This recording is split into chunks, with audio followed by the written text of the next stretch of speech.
Hello there fellow accessory makers, it's Diane from Spencer Rugg Sewing Patterns here to share with you today a lovely new freebie, and it is the phone and card wallet, and I've just realised I haven't thought of a name for it. I better think of a name first. Insert here. So Friday freebie, this is a phone and card wallet. So you've got to fit your phone, a nice little case. It'll fit credit cards front and back, or a little bit of money, whatever you like, and we're going to make that to fit your phone exactly. So you've recently all been making the cork wallet, which is a raw edge pattern, and there's absolutely hundreds on the Facebook group. It looks brilliant, absolutely brilliant. So I thought you'll all have bought in fabric suitable for a raw edge project, so cork and vinyl and leather. So I thought I'll do a little freebie to use up those scraps and perhaps use some of those tips that we learned in the cork pattern for finishing off seams neatly and not getting thread nest, things like that. So you can put all those tips to good use and any scraps you've got left. So in this tutorial I give you all the calculations necessary to make the case for your phone, but I've also added a handy calculation sheet to the website which you can download and fill in the details of your own measurements. So I'll put a link in the text below just to head over and download that for free if you want to. You'll also discover in this tutorial how to amend a pattern to compensate for the depth of a fabric. Intrigued? Well, let's go sew. We don't need many ingredients for this project, we just need 2 pieces of fabric, and it's fabric suitable to be left with a raw edge, so cork, vinyl, leather. I'm using cork here. This is about 1mm thick. Now to help you to calculate the size of the pieces you're going to cut, I've put a calculation sheet on the website just to help you, but we're going to go through it here anyway. But if you want to download a copy, just head to the website and you can download that and fill in your details, and it'll just remind you how to do it. So first of all, I'm going to measure the height of my phone. So stand it on end and just measure the exact height from the bottom to the top. And I'm going to take that measurement. Doesn't look straight, does it? Take that measurement, doesn't matter if it's centimetres or if it's inches. Take that measurement from the bottom to the exact top and add 2 centimetres or 3/4 of an inch. And that is the height you're going to cut. And then we're going to calculate the width. So to find the width, we actually want to measure the full circumference of the phone. So wrap your tape measure all the way around it to find the circumference. I'm going to take that measurement, so exactly where you end up at the end of your tape measure. I'm going to take that measurement, and again we're going to add 2 centimetres or 3/4 of an inch to that. And that's going to give me my panel width. So I now have my panel width and my panel height. As I say, head to the website and there is a calculation cheat sheet there that you can just download and fill in your details if it's not abundantly clear here. So I now have the size I want for the full body panel itself. That's the larger piece. Now I've also got the pocket that I want to add. So I've got my little credit card pocket that is there back and front. So to calculate that, I'm going to take the measurement for the width or the circumference that I took plus 2 centimetres or 3/4 of an inch, which gave me my panel width. I'm going to take that width and add on 1/2 centimetre or 1/8 of an inch. The reason we need to do that is because we have to allow for the fabric underneath. So if you cut it exactly the same size, it would end up a little bit short once you folded it over, because you've got to compensate for the width. Just to illustrate that, these are 2 pieces of fabric that are cut exactly the same width. Now if I lay those on top of each other, yes, you can stitch along if you're doing a flat project, but if you're going to fold that project, so you see how my edges are exactly aligned on both edges, both sides, if I fold that in half, you'll find that one becomes shorter because you've got to allow, or you've got to compensate for the width of that fabric underneath. So we need to cut this top pocket, or pocket that's going to lie on top, just fractionally longer. Now I've given you an additional width of 1/2 centimetre or 1/8 of an inch. it does depend on the depth of the fabric. So this is a standard cork at 1mm thickness. This faux leather was slightly thicker, but there is enough in the pattern. So you may have to trim a fraction off at the end, but that should allow for most general fabrics such as cork and faux leather to be just the right size. So you're going to take that total width that you cut for your main panel, add on your 0.5 centimetres or 1/8 of an inch, and then the height is 10 centimetres or 4 inches, and that's a standard measurement. We don't need to do anything for that because you've got a standard size of credit card height.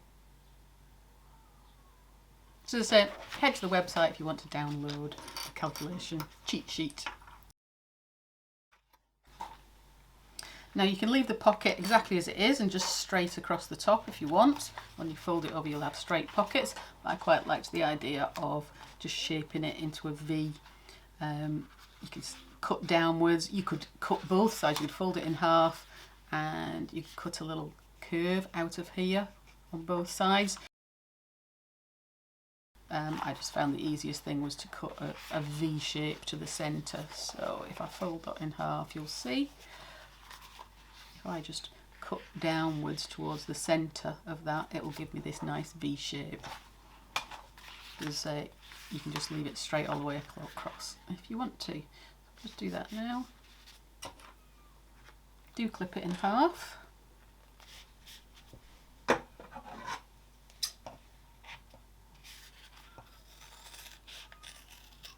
Only taking a fraction off.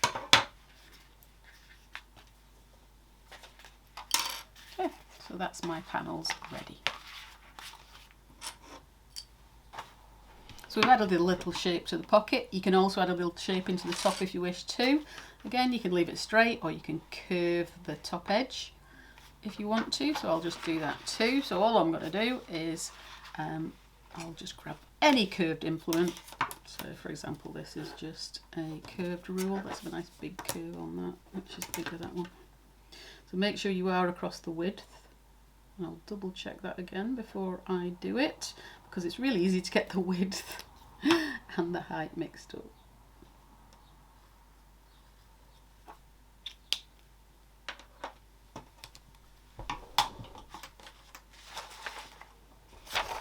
Check I've got the right one. Yep, that's across my width. So I'll just clip that and chop those to match.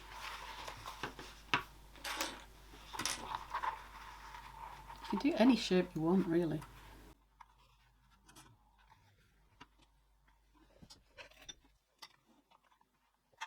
So I'm just curving that top edge.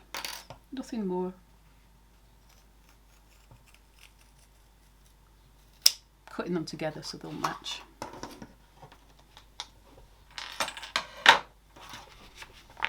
So there we are, there's our two panels ready.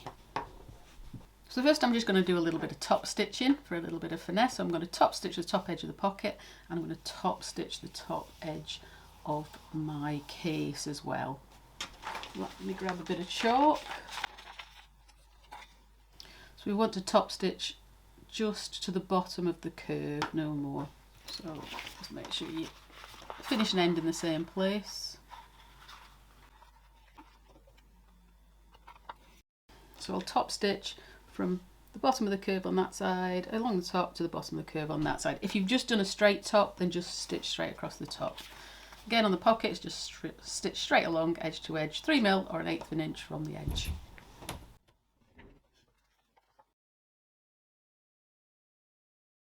So if you've just made the cork accordion, you'll remember all the good tips about finishing off your seams and starting your seams neatly without getting threadness.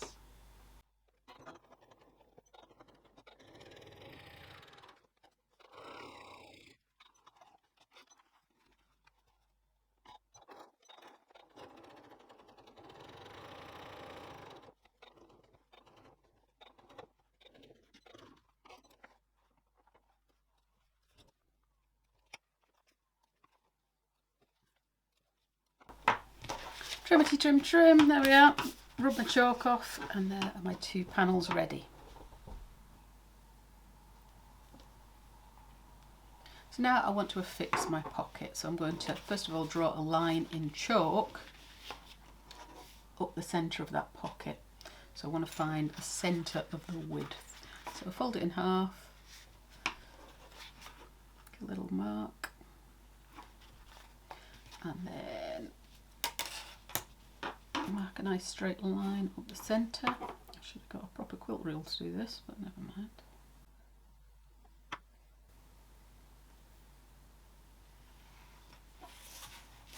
And then on my body panel, I'm going to fold that in half and find the centre of the bottom straight edge. And that's across the width. Do keep checking you're across the width, not across the height.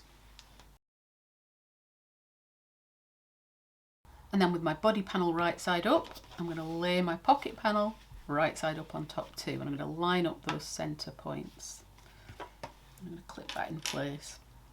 Now you'll notice, as we discussed, the pocket is very fractionally wider on both sides, so just to make sure it is central. And you've lined up those centre points.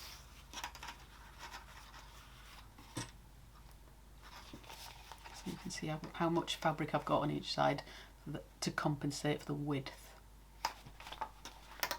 So that's in position, and all I need to do is stitch a line up the centre to hold that in place. So I'll just stitch up there. I am using a microtex needle, by the way, and a walking foot. You don't need to with cork, it's very forgiving, it's easy to sew, but I do find a walking foot helps for most things. So I'll stitch right up that centre. I'm using a 3 stitch length.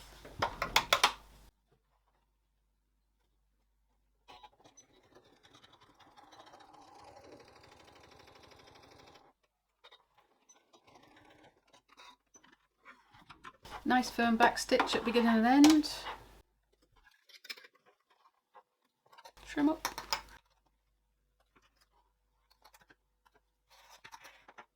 Take those clips off now.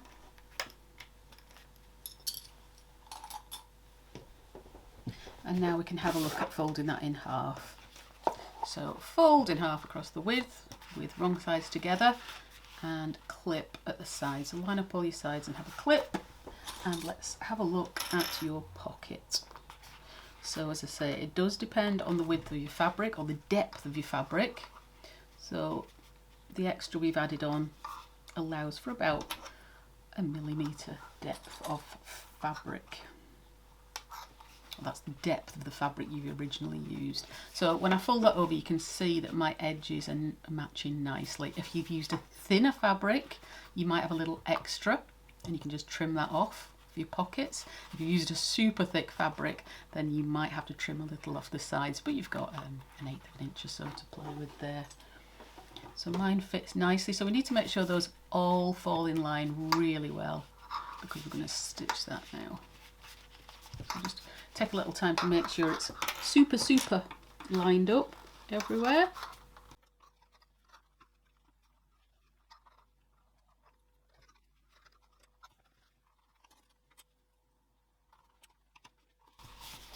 So there we are, I'll get that chalk off afterwards. So I'm ready to stitch that. So all I need to do now is stitch across the bottom and up the side until I reach my top stitching, whether I top stitched down the curve or whether I went to the top. So again, 3 millimeters or 1/8 of an inch from the edge. You can see how that stitch line is holding the pocket in place in the centre.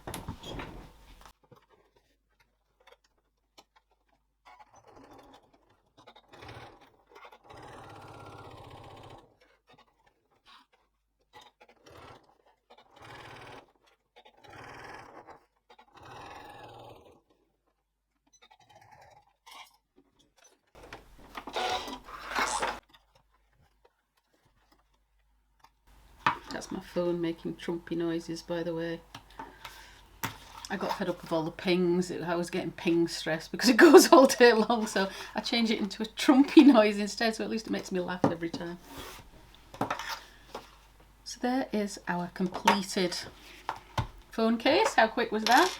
So grab your credit cards, grab your phone. You can do 2 lines of stitching in these, by the way, either on the top edges, down here. You can even do 2 lines of stitching very close together along the sides and bottom, just for an added bit of bling.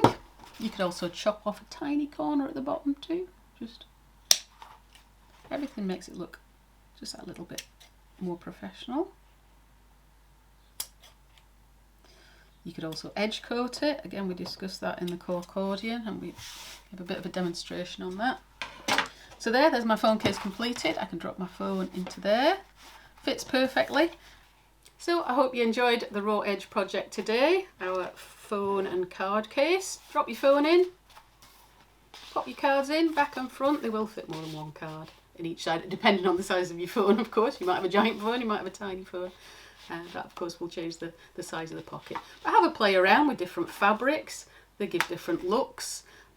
Play around with changing the shape of this pocket on the front or even the top edge. They all give nice effective looks and make a nice change to it. Make them to match your cork accordion wallets and have a nice little set in your handbag. But just have a play around. If you enjoyed the tutorial today, please do subscribe to my YouTube channel. We always have lots of fun on here and lots of new projects going forward, along with my regular sewing patterns, which are available on my website if you just head over to www.spencerog.com, or pop onto the Facebook group to show your makes and share any bag making tips. Thanks for watching. Do give the video a thumbs up, and what are you waiting for? Go sew!